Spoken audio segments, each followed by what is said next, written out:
नमस्कार, Dzire admission कन्सल्टन्सीमध्ये तुमचं स्वागत आहे। या व्हिडिओमध्ये आपण महाराष्ट्राचा जो MBBS BDS चा प्रायव्हेटचा सेकंड राऊंड कंडक्ट झालेला आहे व तिचा रिझल्टही आज पब्लिश झाला आहे। तर BDS साठी महाराष्ट्रामधील फर्स्ट राऊंड पेक्षा सेकंड राऊंड मध्ये 31 ते 35 मार्क्सनी कट ऑफ हा कमी झालेला आहे। तर कॅटेगरी वाईज कट ऑफ किती गेला आहे व किती कट ऑफ लो गेला आहे ते आपण या व्हिडिओमध्ये पाहू। जर आपण BDS चा विचार केला तर जो फर्स्ट राऊंड होता, फर्स्ट राऊंडला कट ऑफ साधारण 330 प्लस गेलेला होता। आता सेकंड राऊंड मध्ये BDS साठी कट ऑफ हा साधारण 290 प्लस गेलाय, तो आपण डिटेली ह्या व्हिडिओमध्ये पाहू। जर ओपन कॅटेगरीचा विचार केला तर जनरल साठी 297 मार्क्स व वुमन साठी 295 मार्क्स हा लास्ट कॉलेजमध्ये कॅन्डिडेटचा कट ऑफ गेलेला आहे, जो की साधारण 25 ते 27 मार्क्सनी डिक्रीज झालाय।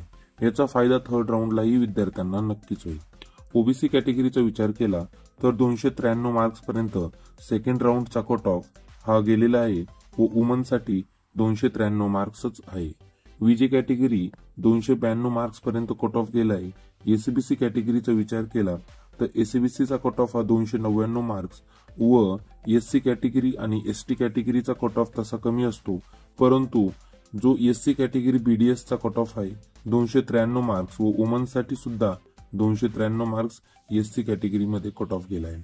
आता एसटी कॅटेगरीचा कट ऑफ खूप कमी जातो, जो की 241 मार्क्स पर्यंत BDS ची सीट एसटी कॅटेगरीच्या कॅन्डिडेटला अलॉट झालेली आहे व वुमन असेल किंवा मुलींसाठी 226 मार्क्स पर्यंत एसटी कॅटेगरी मधून ही सीट अलॉट झालेली आहे।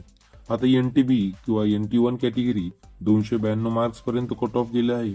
वुमन साठी 294 मार्क्स थोडा हाईट कट ऑफ मध्ये झालेला दिसतो। NTC कॅटेगरीचा विचार केला तर 286 मार्क्स पर्यंत NTC कॅटेगरीचा कट ऑफ गेलाय व NTD चा कॅटेगरीचा कट ऑफ 293 मार्क्स पर्यंत गेलेला आहे। आता भरपूर विद्यार्थ्यांना प्रश्न असतील की फर्स्ट राऊंड झाला, सेकंड राऊंड झालाय, आता अजूनही तुम्हाला सीट मिळालेली नाही, आपले मार्क्स 270, 280, 285 च्या आसपास आहे किंवा इव्हन 270 च्या कमी मार्क्स आपले असतील तर आपल्याला BDS मध्ये सीट मिळेल का? जर आता सेकंड राऊंड कंडक्ट झाला आहे, थर्ड राऊंड मध्ये 10 ते 15 मार्क्सनी आपला कट ऑफ कमी होऊ शकतो। जर तुमचा स्कोर खूप कमी असेल तर तुम्ही एकतर BHMS चा विचार करा किंवा BAMS अदर स्टेट साठी पण विचार करू शकता, जेणेकरून तुमचं वार्षिक नुकसान होणार नाही व तुम्हाला या वर्षी कुठे ना कुठे सीट अलॉट होईल। आता तुम्ही योग्य प्लॅनिंग कशी करू शकता? महाराष्ट्राचा सेकंड राऊंड कंडक्ट झालाय। आता 29/9/2025 पासून आपला जो BAMS असेल किंवा BHMS असेल, त्यानंतर फिजिओथेरपी असेल, यांचे राऊंड्स जो की सेकंड राऊंड असेल, सेकंड राऊंड सुरू होत आहे।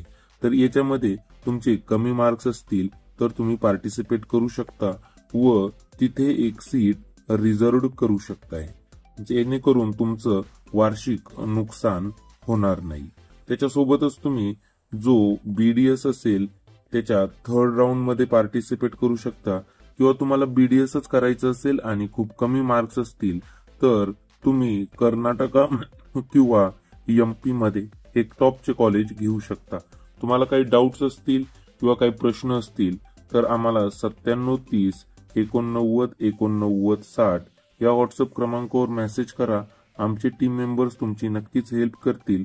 तुम्हाला आमची पेड काउन्सिलिंग जॉईन करायची असेल तर ह्याच नंबरवर मेसेज करा व YouTube चॅनलला सबस्क्राईब करा व काही डाऊट असतील तर कमेंट बॉक्समध्ये विचारू शकता किंवा व्हॉट्सअपचा ग्रुप जॉईन करू शकता। तर चला भेटूया दुसऱ्या व्हिडिओमध्ये। Thank you for watching our video.